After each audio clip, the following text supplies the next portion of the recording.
hapon ay ginising ako tinawagan nakapag-bike na siya na mga 1.5 hours sa bike. Tapos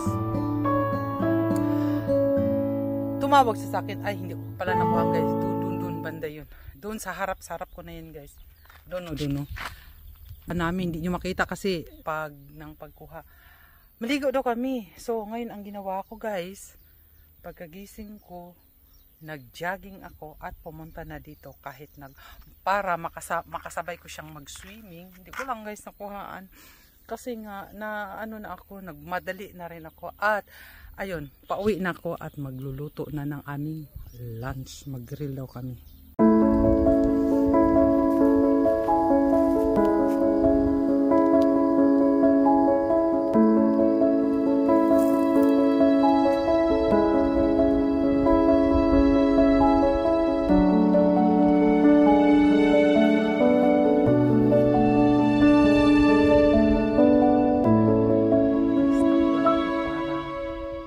Dito ang puno. Diba?